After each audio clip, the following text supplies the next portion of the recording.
and let's just see who is really the God of all. And that's kind of the idea that he has in mind. Of course, we remember the story that he says, all right, Baal, you guys build an altar, put wood on it, put an ox on it, and you call to your God and see if your God will come burn it up. I will do the same. You guys go first. So remember the Baal guys, they go first and they try and they cut themselves and they dance and they party all day. Nothing happens. And so they give up and they say, okay, Elijah, it's your turn. So you remember what Elijah does. Elijah says, all right. So he puts the wood on, puts the ox on, pours water all over it, pours some more water, pours some more water. All Elijah does is just have a very simple prayer. And basically he says, God, show these people who you are. And that was basically the extent of his prayer. In verse 38 of chapter 18, here is God's answer. Then the fire of the Lord fell and consumed the burnt offering and the wood and the stones and the dust and licked up the water that was in the trench. When all the people saw it, they fell on their faces and they said, the Lord, He is God. The Lord, He is God.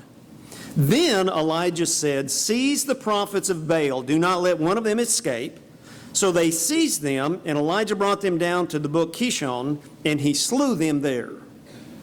So as you take a look at chapter 18, we see a tremendous victory here. Really a victory like, we don't see really anything like this in the rest of Scripture. This is just amazing, this showdown, this display of God's power and awesomeness. The other thing that's interesting here is that we see Elijah's courage, and we see his confidence in God, and we see that there's just no question that this is going to be a great victory for us. Well, then you remember what happens in chapter 19. And this is so interesting to me that we move into chapter 19.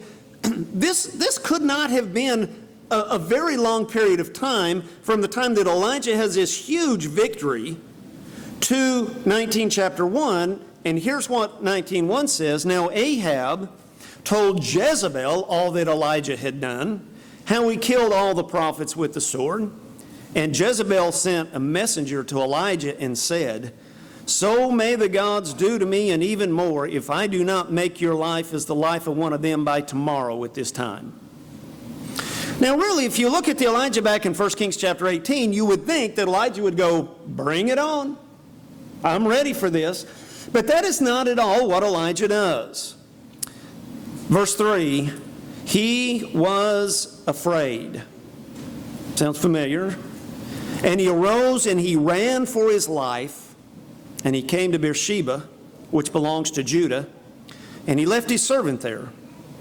But he himself went on a day's journey into the wilderness and came and sat down under a juniper tree, and he requested for himself that he might die.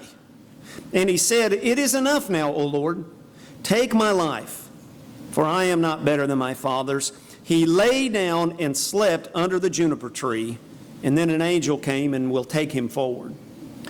If you look down at verse 8, the angel comes, wakes him up, gives him some food, and says, hey, you need to come with me, basically.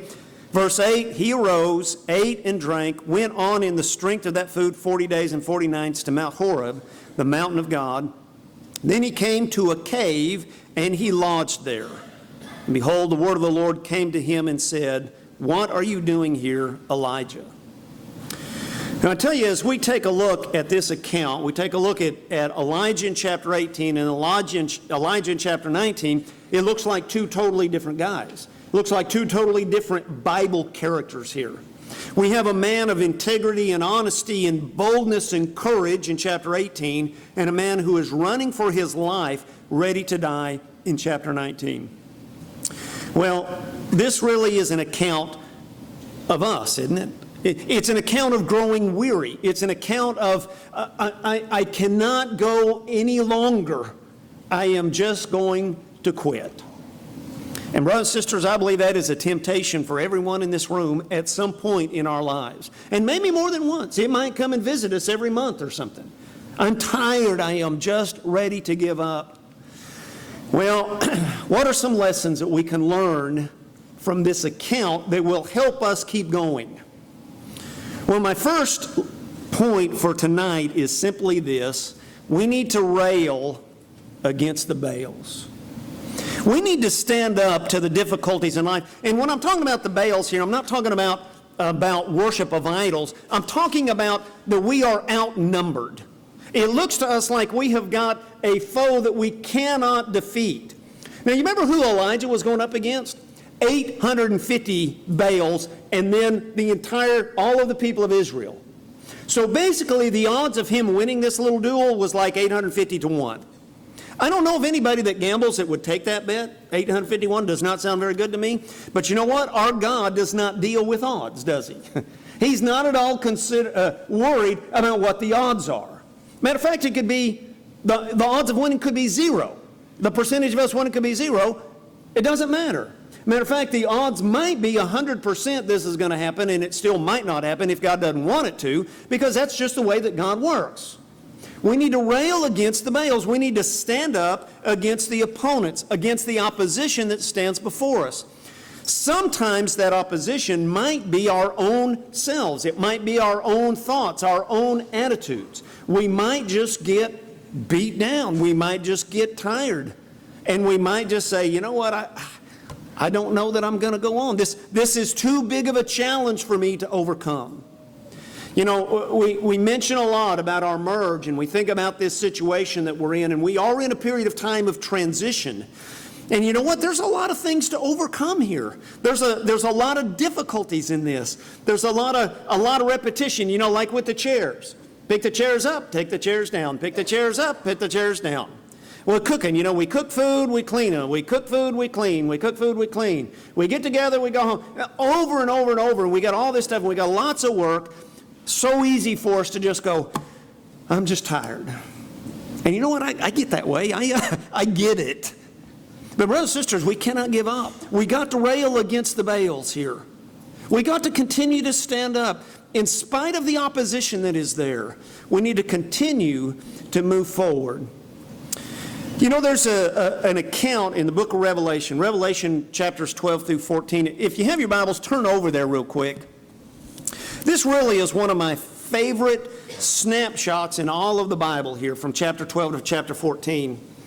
And what I want for us to do tonight, I have painted this picture before, so some of you will remember it, so just bear with me as we repaint this picture. I want us to step back and get this huge picture. Don't get bogged down in the details here of chapter 12 to chapter 4. We're actually going to go all the way to chapter 17 in just a minute. But I want for you to take a picture of what is going on here. Okay, big picture. So in chapter 12, we're introduced to this woman who is going to bring about the man-child. And in chapter 12, verse 3, we are introduced to this big red dragon. And verse 3 says, there was another sign appeared in heaven, and behold, a great red dragon having 7 heads and 10 horns, and on his heads were 7 diadems. And his tail swept away 1/3 of the stars of the heaven and threw them to the earth. And the dragon stood before the woman who was about to give birth, so that when she gave birth, he might devour her child. So we get this picture of this ugly, giant, red dragon who is so enormous, if it takes its tail and swept it through the sky, it would grab 1/3 of the stars. It could grab them with its tail and then hurl them to the earth. Humongous, fierce-looking critter that we have here. And it's waiting for this child. We read through the rest of chapter 12 there, and we find out that the man-child escapes. The woman is not injured. Michael comes down from heaven, fights with the red dragon, wins, but doesn't kill the red dragon, just wins that particular battle. The red dragon then gets mad, and he goes, I need some help. So we get to chapter 13, and it says, and the red dragon stood on the sand of the seashore, and then I saw a beast coming up out of the sea, having 10 horns and 7 heads, and on his horns were 10 diadems, and his heads were blasphemous names. And the beast which I saw was like a leopard, and his feet were like those of a bear, his mouth like the mouth of a lion, and the dragon gave him power and his throne and great authority. So now we've got this great red dragon, and standing beside the great red dragon, we now have this beast from the sea that is fast like a leopard, fierce like a bear, has a mouth, can tear things apart like a lion. He's got power and authority from this great red dragon. Well, is that enough for him? No, that's not enough. He's got one more to bring up, and this is verse 11 of chapter 13, the beast from the earth. Then I saw another beast coming up out of the earth, had 2 horns like a lamb, and he spoke as a dragon. So coming up for battle against God's people is the great red dragon, the beast of the earth, the beast of the sea, and they are ready for war. And you can just envision them up on the hilltop there. And as you read through this particular section, you're going to find that basically all of the inhabitants of the earth are on their side. Well, all but 144, right? That they're with the other side in just a moment. So this looks like a force that we cannot win against. Who are we going to call up to fight against this? They're outnumbered us. They have outstrengthened us. Even this dragon ought to be big enough we can't win. Surely with the dragon and the beast from the sea and the beast from the earth and multitudes of people, surely they're going to win this battle. But then go to chapter 14 and verse 1. And this brings tears to my eyes, and it is doing it again to me tonight as I'm about to read this. Get this picture in your mind of this war. Then I looked, and behold, the Lamb. Who does God call out to fight against the big red dragon and the beast of the earth and the beast of the sea? This thing. He calls the Lamb out. And with the Lamb's 144,000, which, that's a nice little army. What is the 144,000 doing? Do they have great big old swords? Do they have tanks and shoulder-mounted cannons and stuff? What are the 144,000 doing? They're singing. Now there's a fierce group. Oh, we're going to beat these guys. We've got a lamb, and we've got 144,000 singers. Turn over to 17:14 now. The war happens. And in 17:14 it says, these will wage war against the Lamb, and the Lamb will overcome them.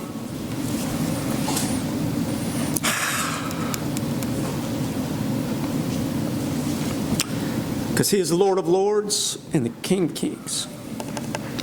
And with him are those who are called and chosen and faithful.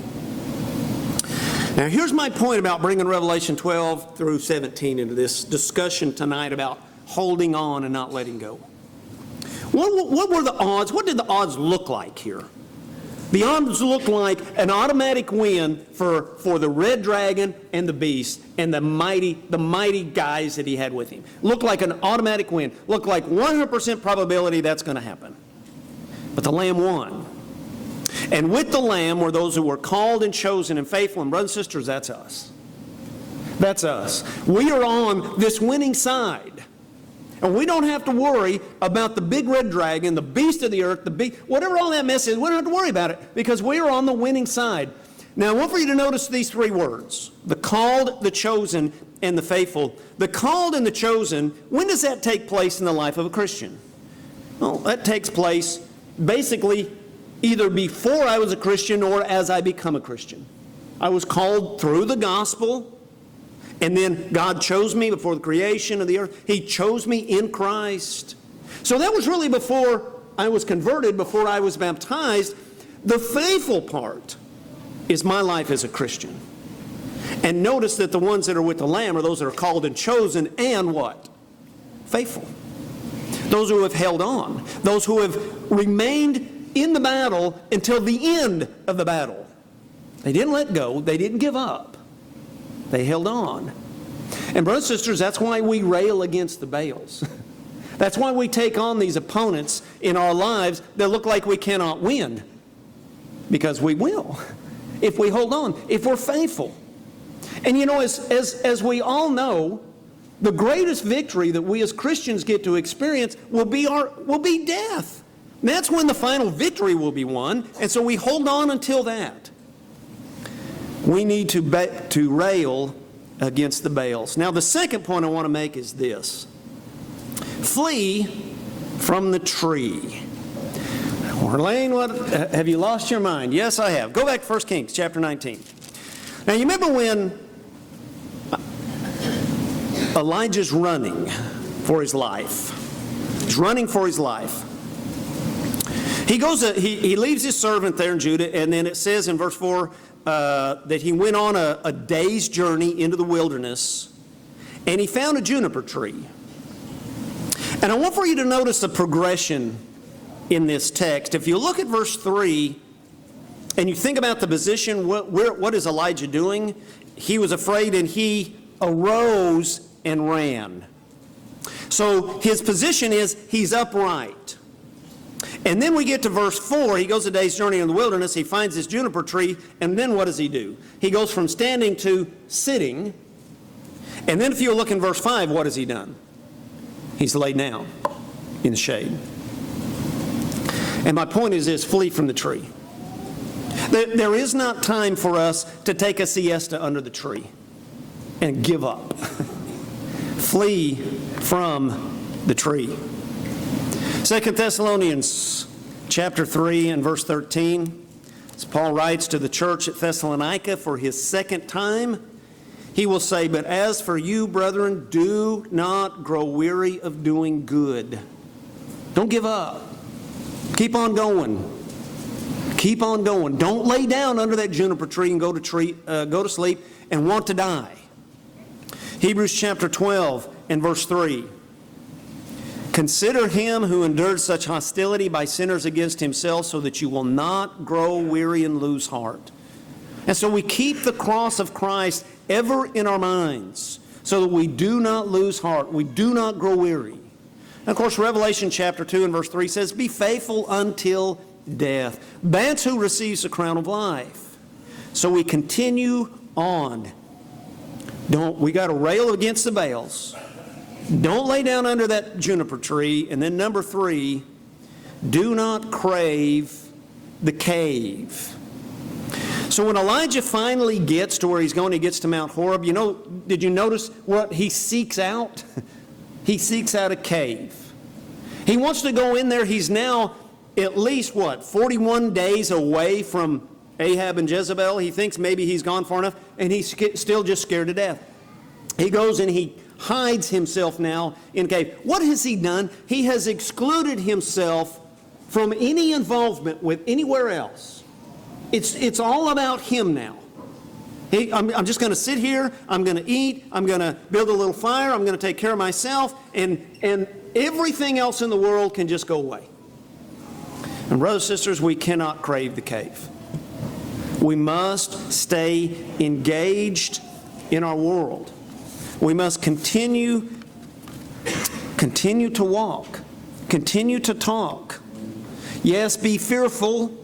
We can be fearful at times, and we work through that fear just like Logan talked about this morning. But if we're going to experience that eternal joy, we got to stay out of the cave. We got to stay in the fight. Stay in the action. One of the reasons that we cannot go into this cave, first of all, is because the church needs us. The church needs you. We talked last week about our talents, about the various gifts that we've been given. If somebody in here decides, "I'm just giving up, I'm not coming back," we're going to lose your gift. And God has given you a unique gift that only you can do. You have a way to influence people and relate to people and serve like no one else on this planet. That's why God has designed us, all individually. God needs us. The church needs us, brothers and sisters. Secondly, our community needs us. I am absolutely convinced, I believe this with everything that I have right now, that we live in a very unique community right now. We live in a community that is growing, but I believe we live in a community that is looking for something. I'm not real sure they know what they're looking for, but I believe they're looking. When we meet together on Sunday mornings and we have 50 or so visitors, what does that tell you about our community? Our community's interested in what's going on. When I visit with people out in the community, and I've been told this many, many times, what's going on with the Durant Church Christ? Well, we come together and we got some neat things going, and they say over and over to us, I don't really have a church home. I've kind of been looking. I've kind of been looking for a place where I might be able to attend. Well, come on. Brothers and sisters, we need to be engaged. We need to be talking with them. Our community needs that. Our community needs us. And our world needs us. You know, we just visited with Brother Calvin over here about the work in Bolivia. And, well, it's a great work. J.D. and I have both been there. J.D.'s been several times. It's a wonderful work. And we are currently, basically, in this church, we're their lifeline now. They need us. And brothers and sisters, it's like that all around the world. The world needs us. It needs our influence. It needs us to be there. It needs us to help send people to them and teach and minister. Well, as we bring our lesson to a close and we think about never giving up and we think about we got to rail against the Baals, we've got to make sure that we don't lay down under the tree and take a nap, and we need to make sure we stay out of the cave. We need to stay engaged. I want to end with 3 words. And these 3 words, I jotted these down. I tried to be clever. I'm not usually very clever, as y'all know. But I came up with 3 words that all start with I anyway. And I thought that these words might help encourage us and something that we could perhaps remember as we strive forward from here. The first word is initiative. We think about this story with Elijah. What did Elijah do as the story started? He initiated the contact with Ahab and with all of the children of Israel. Bring them to me. Initiative. He began something. And brothers and sisters, we too need to make sure that we keep our initiative strong. I had one of our sisters come up to me after worship this morning. She said, hey, could I visit with you a little bit? I've got an idea I just want to share with you. I said, absolutely. She said, when we have our inaugural Sunday in our new building, she said, let's do something that would involve the entire community of Durant. And I thought, that's a great idea. That's neat. Let's do that. Now, I don't know what that'll look like just yet, but she took some initiative. She's thinking about our future as a congregation, and she goes, now, she's obviously not going to be able to do that herself, but she came and she talked to me, so we can kind of maybe get something going. I think it's a great idea. Let's take some initiative. If you see something that needs to be done, do it. You know, I have done this before. I almost did it tonight, but I chickened out. If there was a piece of trash, you know, right over here on the floor, it's interesting to put a piece of trash down, and it might still be there tonight. People maybe see it and just walk over it, or they may think, oh, there's some of Layne's notes, and I better not disturb him. He'll be back for them. But sometimes somebody will stop and pick that up. They see something that needs to be done, they take that initiative, and they just do it. And brothers and sisters, we need to continue to take initiative. And if it's something that you cannot do personally, find somebody to do it, or give me a call. We'll get it figured out. Okay? If I can't do it or have time to do it, I'll make a couple phone calls. We'll figure it out. But it all means that we as God's people need to take initiative. Secondly, we need to hold on to our integrity as God's people. You know, that's really what happened to Elijah here. Elijah let go of his integrity. From chapter 18 and 19, he let go of his integrity. And did you know that he let go of that integrity? It was so severe in the eyes of God. Do you know what happened at the very end of that story? If you'll read through the rest of chapter 19, you remember what happens at the very end down there? He gets replaced. God replaces him with Elisha. Now, God still has some work to do for Elijah. Elijah still has some work to do. But Elisha's taken over. I just think that's interesting. He let go of his integrity. And brothers and sisters, we need to hold on to that. We need to hold on to our integrity with everything that we have. We need to hold on to our commitments that we made to the Lord to be His servants and to be His people. We need to hold on to our integrity to the promises that we've made to one another as God's people. I will carry out my job as one of God's children in this city. Hold on to our integrity. And number 3, we need to hold on to our intensity. And you know, intensity is kind of hard to hold on to. We get tired, as we've mentioned. But I believe we can hold on to that intensity. We can pray about it, we can talk about it, and we can keep moving forward as God's people and not grow weary. Last verse I want to look at is from Ephesians 2. This one we looked at last week, but I believe it fits real well at the end here. For we are God's workmanship, created in Christ Jesus for good works, which God prepared beforehand so that we would walk in them. You know, if we lose our intensity, we lose we grow weary and we lose heart, we are not going to be doing these good works that God has prepared for us. We're not probably even going to see them any longer. Paul says we need to be looking for things that God has for us to do, and we need to walk in them. So I want to end you with two pictures, two of my favorite sayings.